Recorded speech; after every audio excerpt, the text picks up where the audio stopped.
బండి సంజయ్ కొడుకు ఏమన్నా లీడరా? ఆయనకి ఒక న్యాయం ఎందుకు అంటే ఈ రోజున కవిత కూడా మాట్లాడుతుంది.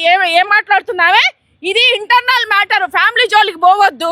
బండి భగీరథ ఏమన్నా వచ్చేసి ఈమె చుట్టామా, లేకపోతే రేపు పొద్దున వచ్చేసి అదే ప్లేస్లో ఈమె బిడ్డ ఉంటే ఊరుకుంటుందా?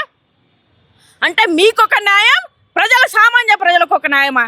ఒక ఆడ నేను అమ్మను బొమ్మను అని చెప్పేసి పెట్టిన ఒక అమ్మ ఈరోజు అదే మాట, నా 17 సంవత్సరాల అమ్మాయిని ఏ చట్టంలో వచ్చేసి ఆ విధంగా చేయాలి అని చెప్పేసి అమ్మాయిని వాడుకోవాలని ఎక్కడున్నది? దాన్ని ఫోక్సో కేసు అన్నడా?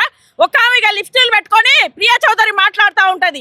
ఈ రోజున చట్టాలు ఎవరికి చుట్టం కాదన్నప్పుడు మరి ఆ సెక్షన్ల గురించి మాట్లాడే ఈమె ఈ రోజు 17 సంవత్సరాల అమ్మాయిని ఫోటోస్ రిలీజ్ చేస్తున్న, అది కూడా ఒక సెక్షన్ కిందనే ఆయనను అరెస్ట్ చేయాల్సిన అవసరం ఉన్నది. మరి వీళ్ళకి కనపడట్లేదా? ఈ లిప్స్టిక్ రాణులకు కనబడట్లేదా?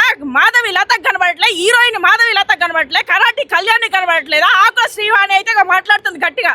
మరి ఈ రోజున వచ్చేసి చిన్న అమ్మాయిని వాడు ఈ రోజున మన ఆడపిల్లలు జాగ్రత్తగా లేరు, రక్షణ లేదు అనేది